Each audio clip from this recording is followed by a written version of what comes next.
नमस्कार। एक बार फिर TDM सफलता चैनल में आप सभी का स्वागत है। आज हम इस वीडियो के द्वारा कक्षा 9वीं संस्कृत त्रैमासिक परीक्षा 2024-25 में जो ये पेपर त्रैमासिक का संपन्न हुआ है, इस पेपर का संपूर्ण हल आज आप इस वीडियो के द्वारा देख पाएंगे और ये समझेंगे सभी विद्यार्थी कि हमें परीक्षा में जो कॉपी दी जाती है उस कॉपी में हम प्रश्न पत्र को किस तरह से हल करें, वो आप इस वीडियो के दौरान पेपर का संपूर्ण हल हमें किस तरह से कॉपी में करना चाहिए वो आप इस वीडियो में देखेंगे। तो प्रारंभ करते हैं। प्रश्न पहला, उचितम विकल्पम चित्वा लिखत। उचित विकल्प चुनकर लिखो। पहला प्रश्न है, राजन शब्दस्य द्वितीया विभक्ति एक वचनम भविष्यति। राजन शब्द की द्वितीया विभक्ति एक वचन होता है या होगा, तो एक वचन क्या होगा? द्वितीया विभक्ति एक वचनम। तो आप इसका उत्तर लिखेंगे सा राजानम। इसके बाद रामः शब्दस्य तृतीया विभक्ति एक वचनम भविष्यति। और राम शब्द की तृतीया विभक्ति एक वचन होगा, तो राम शब्द की तृतीया विभक्ति एक वचन में होगा रामेण। इसके बाद लता पदे विभक्ति अस्ति। लता पद में विभक्ति है, तो लता पद में जो विभक्ति है वह है प्रथमा विभक्ति। चौथा है, कृषकः ग्राम प्रति गच्छति इत्यस्मिन् वाक्य अव्ययम पदम अस्ति। ये जो वाक्य लिखा है कृषकः ग्रामम प्रति गच्छति, इस वाक्य में अव्यय पद है, तो इसमें जो अव्यय पद है वह है प्रति, तो आपका ये सही हो जाएगा प्रति। स्वागतम इत्यस्य पदच्छेदः भविष्यति। स्वागतम इस पद का विच्छेद होगा, तो क्या होगा? सुधन आगतम, तो बन जाएगा स्वागतम। तो ये पहले नंबर का सही हो जाएगा। अधो लिखतेषु अव्यय अस्ति। नीचे लिखे हुए में अव्यय है। तत्र गच्छति लता और मोहन, ये आपके संज्ञा है, ये क्रिया है, और ये आपका होगा अव्यय। तो कौन सा हो जाएगा? तत्र, ये आपका अव्यय हो गया। अब आप इस पहले प्रश्न के उत्तरों को कॉपी में किस तरह से लिखेंगे वो आप इस तरह से देख पाएंगे कि आप पहले प्रश्न के जो उत्तर आपको लिखने थे वो कॉपी में आप कैसे लिखेंगे।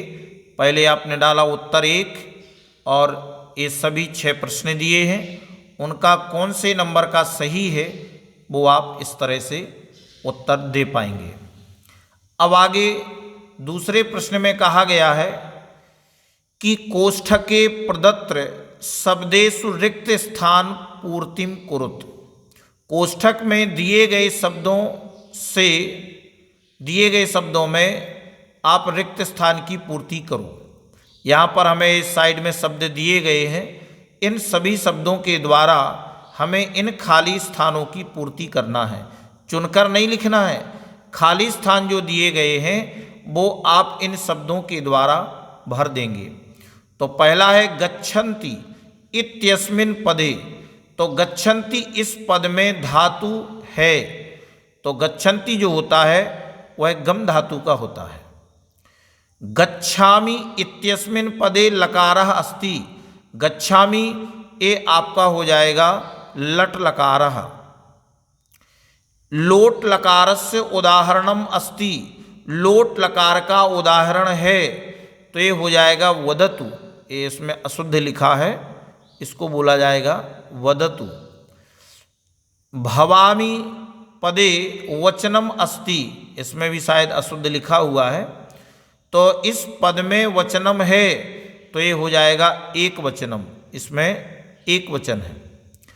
प्राचार्यः इत्यस्मिन् पदे उपसर्गः अस्ति, तो प्राचार्य इस पद में उपसर्ग है, तो ये हो जाएगा प्रा।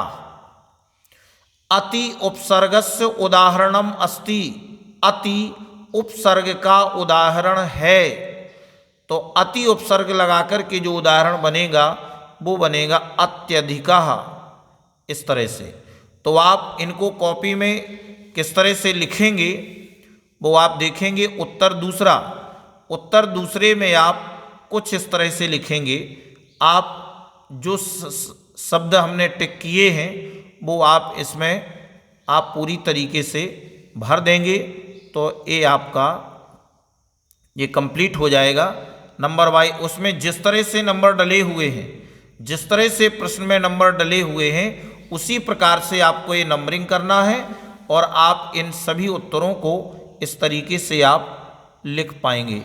जैसा कि आप चित्र में देख रहे, वो आप देख पा रहे होंगे, इस तरह से आप इन सभी के उत्तर लिख लेंगे। अब आगे हम तीसरा प्रश्न देखते हैं। तीसरे प्रश्न में कहा गया है उचित युग्म मेलनम कुरित, हमें उचित जोड़ी मिलान करना है कि इसका इनमें से सही क्या है, इसका सही क्या है। तो आप इन सही जोड़ियों को किस तरह से आप लिखेंगे। सरस्वती आपकी कौन है, वाणी है। आम्रम ये आपका रसाला है, और पवनः आपका समीरा है, और तटे अर्थात तीरे किनारे पर भ्रमणानाम तो हो जाएगा अली नाम, और ये आपका बचता है आस्वाद्यतोयाः नद्यः। इस तरह से आप इन सभी को कर पाएंगे। तो कॉपी में आप इनको किस तरीके से लिखेंगे वो आप देखेंगे कि आप कॉपी में इन सभी को आप इस तरह से नोट करेंगे, और आप उसी के सामने सही उत्तर को उसी के सामने लिखेंगे। सरस्वती वाणी आम्रम रसालः पवनः समीरः तटे तीरे भ्रमणानाम अलीनाम आस्वाद्यतोयाः नद्यः। इस तरह से आप लिखेंगे। चौथा प्रश्न है एक पदेन उत्तरम लिखत। अब हमें नीचे जो प्रश्न दिए जाएंगे उन सभी प्रश्नों के उत्तर एक पद के द्वारा हम लिखेंगे। तो पहला प्रश्न है पठितुम इत्यस्मिन् पदे कः प्रत्ययः अस्ति। पठितुम इस पद में क्या प्रत्यय है, कौन सा प्रत्यय है। तो पठितुम में हम बताएंगे कि जो आपका चौथा है, चौथे का पहला होगा वह होगा तुमुन। तो इसमें कौन सा प्रत्यय है, तुमुन का तुम। दूसरा है गच्छन इत्यस्मिन् पदे कः प्रत्ययः अस्ति। गच्छन इस पद में कौन प्रत्यय है। तो इसमें बताएंगे सत प्रत्यय। अन, इसमें अन शेष रहता है, इस पद में सत प्रत्यय है। एक प्रत्यय से एकम उदाहरणम लिखत। इस प्रत्यय का एक उदाहरण लिखो, वो भी एकम। ये नपुंसक लिंग शब्द है। एकः, एका, एकम। तो इसका नपुंसक लिंग जो शब्द बनेगा वह होगा गतम। कौन होगा, ये आप लिखेंगे गतम। कित प्रत्यय का उदाहरण नपुंसक लिंग में बनेगा गतम। सरसाः रसालाः कदा लसन्ति। सरसाः रसालाः कदा लसन्ति। मधुर आम के पेड़ कब सुशोभित होते हैं। तो मधुर आम के पेड़ वो सुशोभित होते हैं वसंते, अर्थात वसंत में। माता काम आदिशत। माता ने किसको आदेश किया। तो माता ने किसको आदेश किया था, दुहिता अर्थात पुत्री को, या पुत्रीम। दुहिता या पुत्रीम। बालकस्य इत्यस्य का विभक्ति अस्ति। बालक, बालकस्य, इस पद कौन सी विभक्ति है? बालकस्य में कौन सी विभक्ति है? तो यह हो जाएगा षष्ठी। बालक की षष्ठी विभक्ति में होता है बालकस्य, इस पद की षष्ठी विभक्ति है। तो इस तरह से आप चौथे प्रश्न के उत्तर में 6 के आप इस तरह से उत्तर देंगे। अब आगे अगला प्रश्न देखते हैं, वो 5वां प्रश्न। शुद्ध वाक्यानाम समक्षम आम, अशुद्ध वाक्यानाम समक्षम न इति लिखत। शुद्ध वाक्यों के सामने आम और अशुद्ध वाक्यों के सामने ना, ऐसा लिखो। तो पहले हम वाक्यों को लिखेंगे और उसके सामने लिखा है ना, शुद्ध वाक्यानाम समक्षम आम। शुद्ध वाक्यों के सामने यानी वाक्य के सामने ही आपको लिखना है। अगर वाक्य शुद्ध है तो हम आम लिखेंगे और अगर वाक्य अशुद्ध लिखा हुआ है तो हम ना लिखेंगे। तो पहला दिया है पवनम इति पदस्य पर्याय पदम समीरम अस्ति। तो पवन इस पद का पर्याय पद समीर है। तो आप इसको किस तरह से कॉपी में लिखेंगे तो वो आप देखेंगे 5वें प्रश्न के पवनम। तो पवनम इति पदस्य पर्याय पदम समीरम अस्ति, ये हो जाएगा आपका आम, अर्थात हाँ सही है, कथन सही है। दूसरा है नदी इत्यस्याह पर्याय पदम सरिता अस्ति।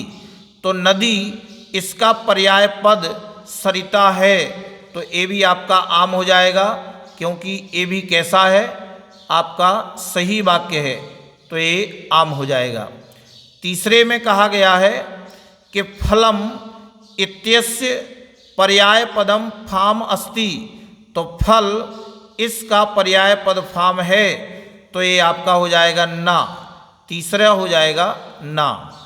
इसके बाद चौथे में रात्रि पदस्य विलोम पदम दिनम अस्ति।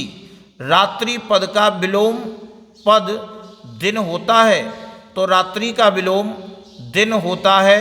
ये आपका वाक्य क्या हो जाएगा, आम, अर्थात शुद्ध वाक्य है, तो हम उसके सामने आम लिखेंगे। प्रसन्नः पदस्य विलोम पदम सुखम अस्ति। प्रसन्नः, प्रसन्न पद का विलोम पद सुखम अस्ति, सुख होता है, तो ये आपका हो जाएगा ना, क्योंकि प्रसन्नः, प्रसन्न पद का विलोम पद सुखम अस्ति, तो ये आपका ना हो जाएगा। अगला 6वां प्रश्न है कवि काम संबोधयति। कवि किसको संबोधित करता है? तो आप इसका उत्तर लिखेंगे कवि वाणीम संबोधयति। कवि सरस्वती को संबोधित करता है। अब इसके अथवा में पूछा गया है प्रासादः कीदृशः वर्तते। महल कैसा है? तो आप इसका उत्तर लिखेंगे प्रासादः स्वर्णमयः वर्तते, यानी महल सोने का बना हुआ है। इसके आगे 7वां प्रश्न है कवि कीदृशीं वीणाम निनादयुतुम प्रार्थयति। कवि किस तरह की वीणा को बजाने के लिए प्रार्थना करता है? तो आप इसका उत्तर लिखेंगे 7वें का कवि नवीनाम वीणाम निनादयुतुम प्रार्थयति, यानी कवि नवीन वीणा को बजाने के लिए प्रार्थना करता है। इस तरह से आप इसका उत्तर लिखेंगे। अब आगे इसी के अथवा में पूछा गया है स्वर्ण काका कान अखादत। सोने के कौवे ने कान किसको खाया? तो आप इसका उत्तर बताएंगे स्वर्ण काका तंडुलान अखादत। सोने के कौवे ने चावलों को खाया। 8वां प्रश्न है कुंभकारः घटान किमर्थम रचयति। या अशुद्ध लिखा हुआ है, तो आप इसको सही पढ़ें। कुंभकारः घटान, यानी कुम्हार घड़ों को किस लिए बनाता है, किस लिए रचता है?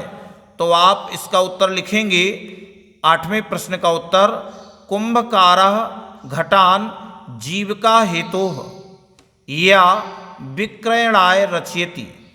तो कुम्हार घड़ों को जीविका हेतु या विक्रयणाय बेचने के लिए बनाता है, जिससे वह अपनी आजीविका चला सके।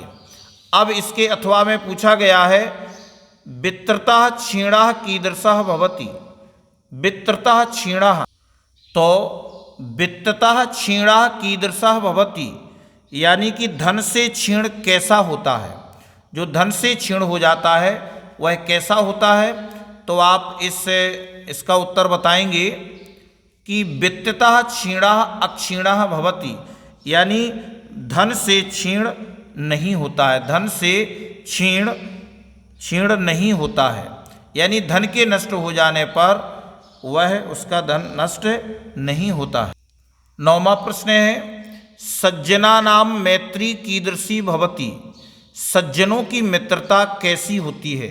तो आप इसका उत्तर लिखेंगे सज्जनों की मित्रता यानी सज्जना नाम मैत्री पुरा लघ्वी वृद्धिमती च पश्चात भवति, यानी सज्जनों की मित्रता पहले छोटी लघ्वी, पहले छोटी और वृद्धिमती और बाद में बढ़ने वाली होती है।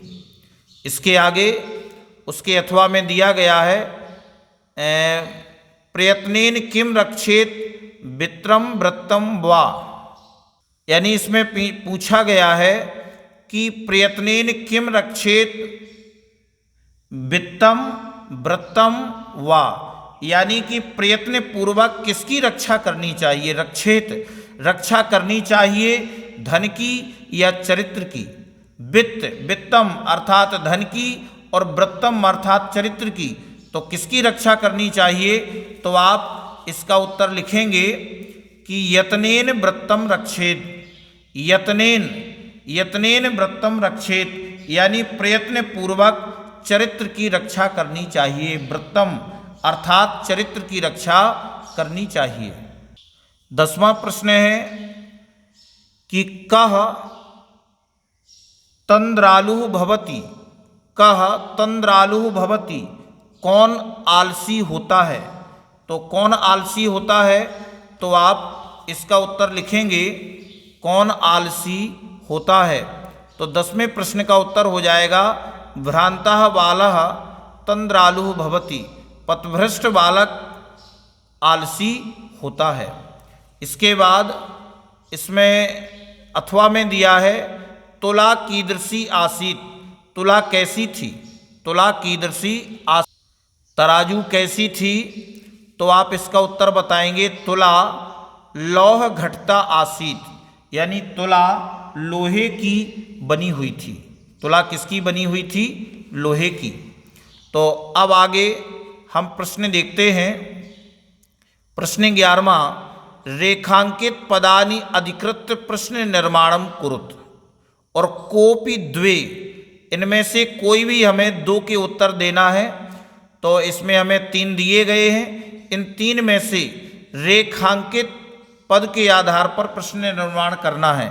तो जिस तरह से बताया था कि आप इन शब्दों में आप प्रश्न निर्माण करेंगे। तो इन ये उत्तर दिए गए हैं, जैसे हम इसको पढ़ के देखते हैं कि स्वर्ण काकम निवारयंती बालिका प्रार्थयत। सोने के कौवे को दूर करती हुई बालिका प्रार्थना करती है। तो किसको दूर करती हुई, तो आप इसका उत्तर लिख पाएंगे 11वें का कम निवारयंती बालिका प्रार्थयत और क्वेश्चन मार्क लगा देंगे। यानी रेखांकित जो शब्द होगा कम, यानी किसको दूर करती हुई बालिका प्रार्थना करती है। आगे दूसरे में कहा है कि बालिका निर्धन मातुः दुहता आसीत, यानी बालिका किसकी पुत्री थी। बालिका किसकी पुत्री थी, तो ये स्त्रीलिंग का शब्द है। तो आप इसमें बताएंगे कि बालिका कस्याः दुहिता आसीत और क्वेश्चन मार्क, यानी लड़की किसकी पुत्री थी। तो इसमें लिखा हुआ है, आपने प्रश्न का निर्माण किया है और उत्तर में है कि बालिका निर्धन मातुः दुहता आसीत, लड़की बालिका निर्धन माता की पुत्री थी। तीसरे में कहा है कि मल्लिका सखिभिः सह धर्म यात्रायै गच्छति इसमें। मल्लिका सखियों के साथ धर्म यात्रा के लिए जाती है। तो मल्लिका किसके साथ? तो आप लिखेंगे मल्लिका का भी सह धर्म यात्रायै गच्छति इसमें, और यहाँ पर क्वेश्चन मार्क लगा देंगे। तो आप इन तीन में से आपको कोई दो करने थे, लेकिन कॉपी में विद्यार्थियों को किस तरह से इस प्रश्न को किया जाता है वो आप इसमें देख पा रहे होंगे। तो 11वें प्रश्न का जो 11वां उत्तर होगा वह आप इस तरह से देंगे। प्रश्न 12वां है, अधोलिखितानि वाक्यानि कः कम प्रति कथयति कोपि द्वे लिखत। तो इसमें भी हमें नीचे लिखे हुए वाक्यों के जो कथन दिए गए हैं वह कथन किसने किसके प्रति कहा है, हमें तीन में से कोई दो करने हैं। जैसे पहला है, सूर्या तपे तंडुलान खगेभ्यो रक्ष, सूरज की धूप में चावलों की रक्षा करो। तो ये किसने बोला था? ये पाठ के दौरान जब हमने इसको पढ़ा है तो आप इसमें बता पाएंगे कि ये वृद्धा बुढ़िया ने, यानी वृद्धा ने किसको कहा था? बालिकाम लड़की को, कि सूर्य में, ये आप 12वें का उत्तर हो जाएगा पहले का, वृद्धा और बालिकाम। अब इसके बाद दूसरे में कहा गया है, पुत्रिके नाहम पाप कर्म करोमि, यानी पुत्री मैं पाप कर्म नहीं करना चाहता हूँ। तो ये किसने बोला था? देवेशा जो कुम्हार था उसने बोला था। किससे? मल्लिकाम से, यानी देवेश ने बोला था मल्लिका यानी मल्लिका को कि मैं तुम्हारे गहने लेकर के पाप कर्म नहीं करना चाहता हूँ। इसके बाद तंडुलान माँ भक्षय, चावलों को मत खाओ। तो चावलों को मत खाओ ये किसने बोला था? लड़की ने, यानी बालिका ने बोला था। किससे? स्वर्ण काकम, सोने के कौवे को ये बोला था कि मेरे चावलों को मत खाओ। इस तरह से आपको 12वें प्रश्न का उत्तर आपको ये देना है। नंबर डाल के आपको कोई दो उत्तर इसके लिखने थे। आगे 13वें प्रश्न में कहा गया है कि प्रश्न पत्रे समागतान श्लोकान विहाय स्वपाठ्य पुस्तकस्य सुभाषित द्वयम लिखत। प्रश्न पत्र में आए हुए श्लोकों को विहाय छोड़कर स्वपाठ्य पुस्तक से, अपनी पाठ्य पुस्तक के सुभाषित द्वयम, सुभाषित दो श्लोक लिखो जो इस प्रश्न पत्र में ना आए हों। तो आप कोई भी सुभाषित पाठ के दो श्लोक लिख सकते थे, जिस तरह से हमने लिखा है कि प्रिय वाक्य प्रदानेन सर्वे तुष्यन्ति जन्तवः तस्मात् तदेव वक्तव्यम वचने का दरिद्रता। ये आपका पहला श्लोक हो गया। और दूसरा है, श्रूयताम धर्म सर्वस्वम श्रुत्वा चैवावधार्यताम आत्मनः प्रतिकूलानि परेशान न समाचरेत। ये आपका सेकंड हो गया। तो 13वें प्रश्न के उत्तर में जो दो श्लोक लिखने थे वो आप इस तरह से लिख पाते हैं। अब आगे प्रश्न में कहा गया है कि अधोलिखितेषु अशुद्ध वाक्येषु द्वयः वाक्यम शुद्धिम कुरुत। नीचे लिखे हुए अशुद्ध वाक्यों में दो वाक्यों को शुद्ध करो। यहाँ पर हमें 3 वाक्य दिए गए हैं, तो इन वाक्यों को हम कैसे शुद्ध करेंगे? छात्राः विद्यालयम गच्छन्ति। अब देखो, छात्राः जी आपका एक वचन है और गच्छन्ति, गच्छति, गच्छताः, गच्छन्ति ये बहुवचन है। तो आप इसको सही करेंगे, क्योंकि जिस पुरुष और वचन का कर्ता होता है उसी पुरुष वचन की क्रिया लगती है। तो छात्राः विद्यालयम गच्छति, तो आप इसका उत्तर लिखेंगे, इसका उत्तर जो आप लिखेंगे 14वें प्रश्न का, छात्राः विद्यालयम गच्छति, छात्र विद्यालय जाता है। तो इसका सही हो जाएगा छात्र विद्यालय जाता है। फिर आगे वृक्षात् पत्राणि पतति। देखो, वृक्षात् वृक्ष से पत्ते गिरता है, तो या तो इसको ऐसा करना चाहिए कि वृक्षात् पत्रम पतति, या तो ये बनेगा, या फिर बनेगा वृक्षात् पत्राणि पतन्ति।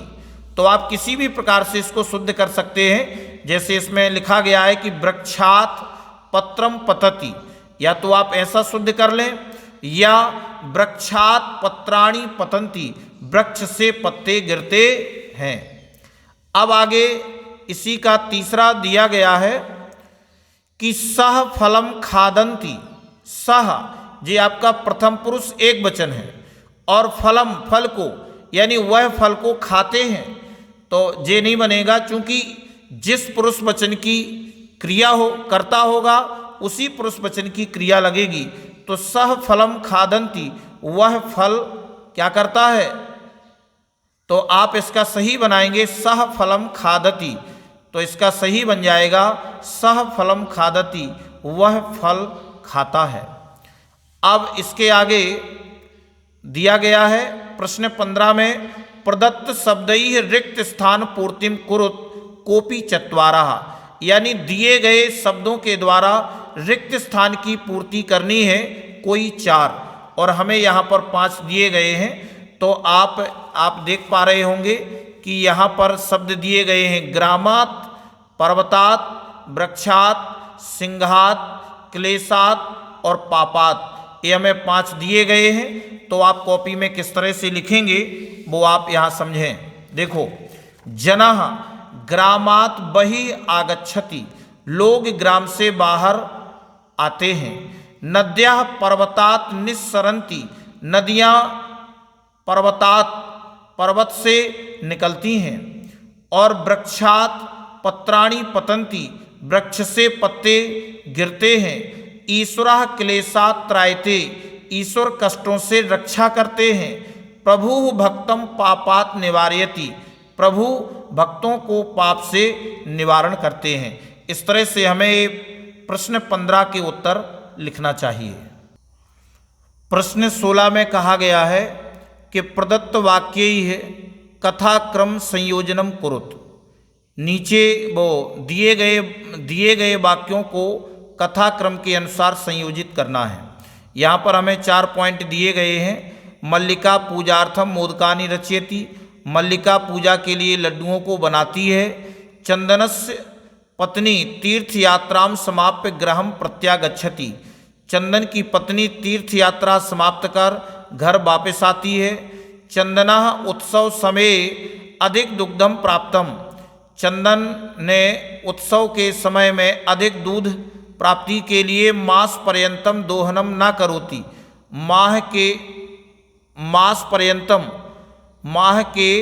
माह तक दोहन नहीं करता है। और उमा मासान्ते उत्सवार्थम दुग्धस्य आवश्यकता विषय चंदनम सूचयति, उमा माह के अंत में उत्सव के लिए दूध की आवश्यकता के विषय में चंदन को सूचित करती है। तो आप 1, 2, 3, 4 इन सभी पॉइंटों को 16 में किस तरह से कौन आएगा पहले, तो पहले आप इसको लिखेंगे, इसके बाद फिर चौथे नंबर का आएगा, फिर इसके बाद सेकंड नंबर का आएगा, और इसके बाद तीसरे नंबर का आएगा, जिससे आपके कथाक्रम संयोजन सही हो जाएगा। अब आगे आप 17वें प्रश्न में देखते हैं कि अधोलिखित गद्यांशम पठित्वा प्रश्नानाम उत्तराणि संस्कृते लिखत, नीचे लिखे गद्यांश को पढ़कर प्रश्नों के उत्तर संस्कृत में लिखो। ये हमें गद्यांश दिया गया है, और इसमें नीचे ये 3 प्रश्न दिए गए हैं, जिन प्रश्नों के उत्तर हमें इस गद्यांश को पढ़ करके देना है। जैसे पहले प्रश्न में पूछा गया है कि दुहिता कीदृशी आसीत, दुहिता कैसी थी, यानी दुहिता कैसी थी, तो आप इसका उत्तर लिखेंगे कि पहले प्रश्न का दुहिता विनम्रा मनोहरा च आसीत, यानी पुत्री विनम्र और मनोहर थी, सुंदर थी।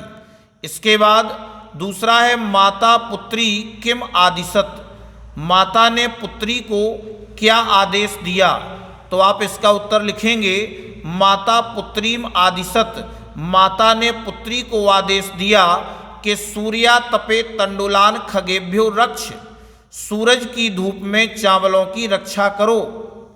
जे किसने बोला था, जे माता ने पुत्री को आदेश किया था। इसके बाद तीसरा है कह समुड्डीय बालिकया समीपम अगच्छत, कौन उड़ करके बालिका के पास आ गया। तो आप इसका उत्तर बताएंगे विचित्रः काकः समुड्डीय बालिकया समीपम अगच्छत, यानी विचित्र कौआ उड़कर के बालिका के पास आ गया। आगे प्रश्न में 18वें में पूछा गया है कि निम्नलिखित पद्यांशम पठित्वा प्रश्नानाम उत्तराणि संस्कृत लिखत। नीचे लिखे पद्यांश को पढ़कर प्रश्नों के उत्तर संस्कृत में लिखो। तो हमें यहाँ पर ये पद्यांश पहले पाठ का दिया गया है और इसमें भी 3 प्रश्न पूछे गए हैं, जिन प्रश्नों के उत्तर इस पद्यांश को पढ़कर के हमें संस्कृत में लिखना है। तो कवि वाणीम काम वादितुम प्रार्थयति, कवि सरस्वती को क्या बजाने के लिए प्रार्थना करता है। तो आप इसका उत्तर लिखेंगे कि कवि वाणीम वीणाम वादितुम प्रार्थयति, कवि सरस्वती से वीणा बजाने के लिए प्रार्थना करता है। आगे कीदृशीम वीणा निनादयितुम कवि प्रार्थयति, किस प्रकार की वीणा को बजाने के लिए कवि प्रार्थना करता है। तो आप इसका उत्तर लिखेंगे नवीनाम वीणाम निनादयितुम कवि प्रार्थयति, यानी नई वीणा बजाने के लिए कवि प्रार्थना करता है। और केसाम कलापः विलसन्ति, किन का समूह सुशोभित होता है। तो आप इसका उत्तर लिखेंगे कि कोकिला काकलीनाम कलापाः विलसन्ति, यानी कोयलों का समूह सुशोभित होता है। कोकिला काकलीनाम, कोयलों की जो कूक है उनका समूह सुशोभित होता है। तो प्रश्न 18 के उत्तर में आप इस तरह से इन प्रश्नों के उत्तर लिखेंगे। आगे 19 में पूछा गया है कि अधोलिखित नाट्यांशम पठित्वा त्रयाणाम प्रश्नानाम उत्तराणि संस्कृत भाषायाम लिखत। नीचे लिखे नाटक को पढ़कर 3 प्रश्नों के उत्तर संस्कृत में लिखो। तो ये आपको नाट्यांश दिया गया है, ये तीसरे पाठ का जो नाटक है उसका ये लिखा हुआ है और नीचे 3 प्रश्न पूछे गए हैं, जिसमें पहला प्रश्न है कि कस्य कृपया प्रियम निवेदयामि, किसकी कृपा से प्रिय निवेदन करता हूँ, किसकी कृपा से। तो आप इसका उत्तर बताएंगे प्रश्न 19 के काशी विश्वनाथस्य कृपया प्रियम निवेदयामि, काशी विश्वनाथ की कृपा से प्रिय निवेदन करता हूँ। और कति दुग्धम दातव्यम, कितना दूध देना है। तो 63 सेटक मिदम दुग्धम दातव्यम, 300 लीटर दूध देना है। और कति, कितना दूध देना था। तो मासांते महोत्सवः कुत्र भविष्यति, माह के अंत में महोत्सव कुत्र, कहाँ भविष्यति होगा। तो माह के अंत में महोत्सव कहाँ होगा। तो आप इस नाटक से देख करके आप उत्तर लिखेंगे मासांते महोत्सवः ग्राम प्रमुखस्य गृहे भविष्यति, यानी माह के अंत में महोत्सव ग्राम प्रमुख के घर में होगा। इस तरह से आप 19वें प्रश्न का उत्तर लिखेंगे। अब आगे 20वें प्रश्न में कहा गया है कि अधोलिखितम अपठित गद्यांशम सम्यक पठित्वा चतुराणाम प्रश्नानाम उत्तराणि संस्कृत भाषायाम लिखत। नीचे लिखे अपठित गद्यांश को ठीक से पढ़कर 4 प्रश्नों के उत्तर संस्कृत में लिखो। लेकिन यहाँ पर अपठित जो गद्यांश दिया गया है और इसके प्रश्न नहीं दिए गए हैं, तो अब इसमें कोई बात नहीं है। अब चूंकि नहीं छप पाए हैं तो आप इस तरह से इसी को ही आप इसके उत्तर में लिख सकते हैं।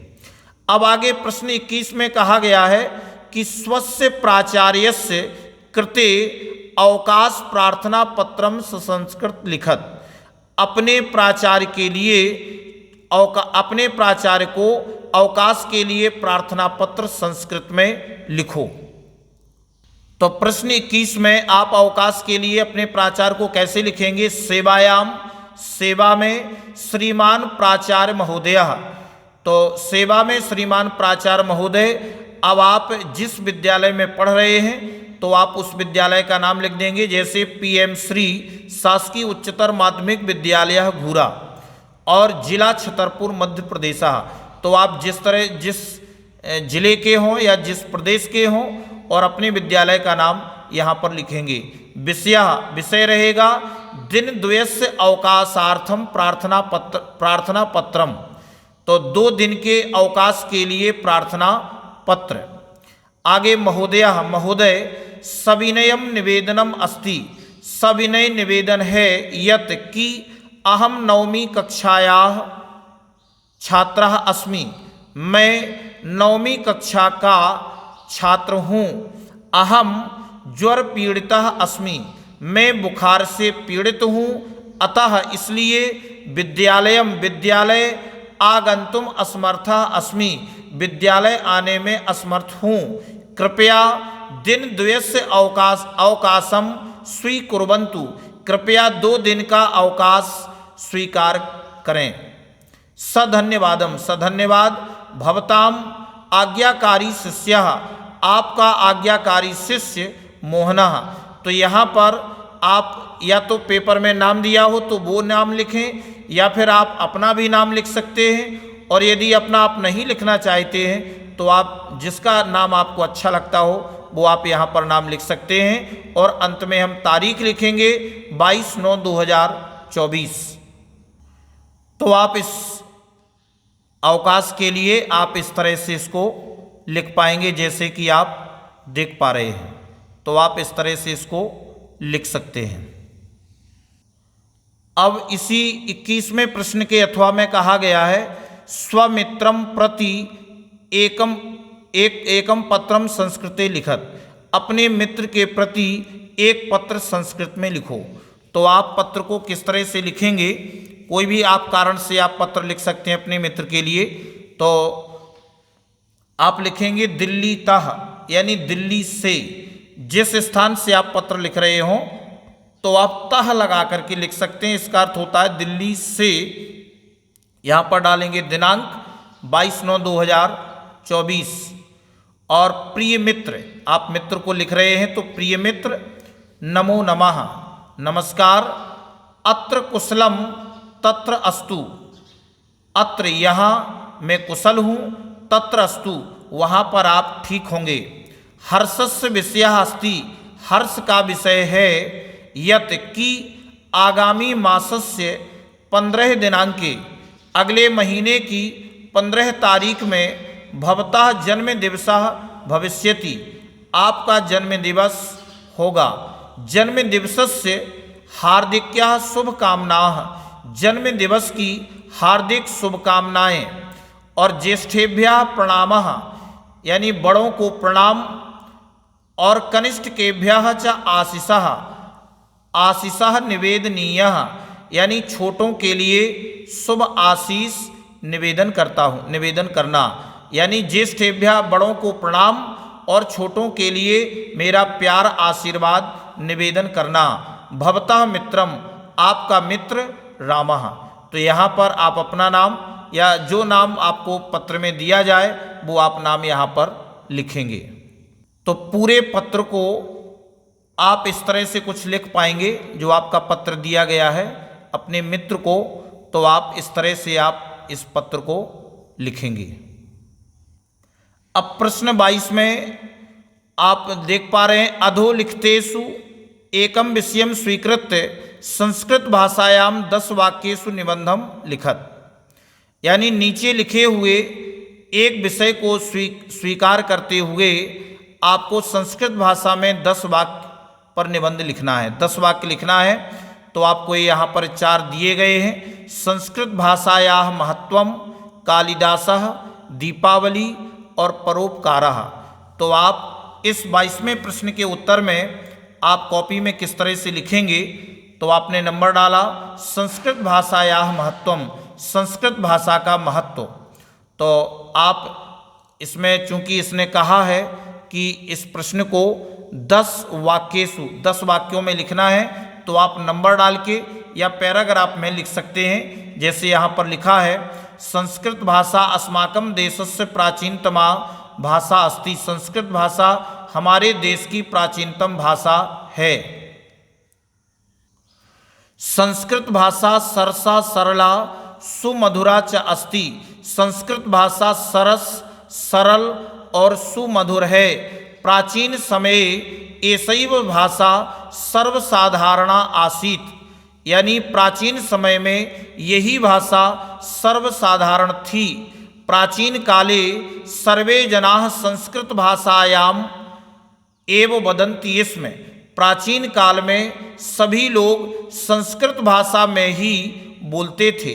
संस्कृत भाषायामेव विश्व साहित्यस्य सर्व प्राचीन ग्रंथाः चत्वारो वेदाः सन्ति। संस्कृत भाषा में ही विश्व साहित्य के सभी प्राचीन ग्रंथ चारों वेद हैं।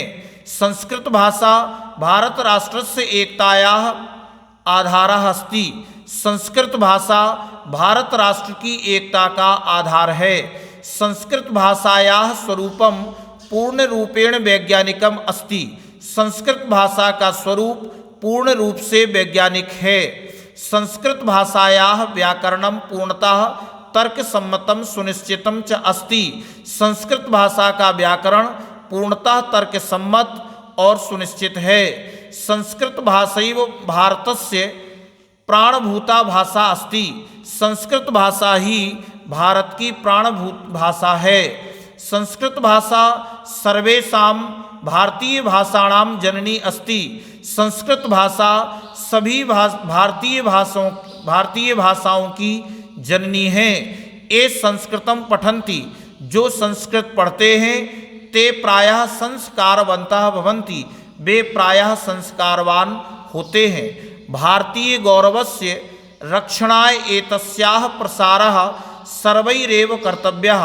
भारतीय गौरव की रक्षा के लिए इसका प्रसार सबको ही करना चाहिए। चत्वारो वेदाः, चारों वेद, रामायण, महाभारत, भगवत गीता इत्यादि ग्रंथ संस्कृत भाषा में ही रचे गए।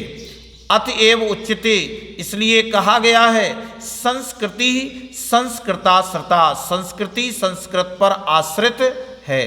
तो इस तरह से आपने इस वीडियो काफ़ी बड़ा हो चुका है, लेकिन आपने देखा होगा कि प्रश्न पत्र के सभी प्रश्नों को इसमें हल किया गया है और आपको समझाया गया है।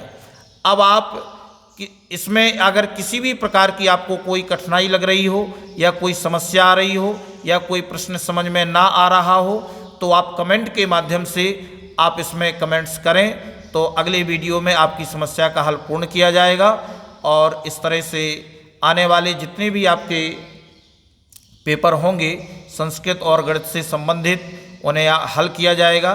तो इस वीडियो में बस इतना ही। आपको ये वीडियो अच्छा लगा हो तो वीडियो के लिए कमेंट और शेयर अवश्य करें। धन्यवाद।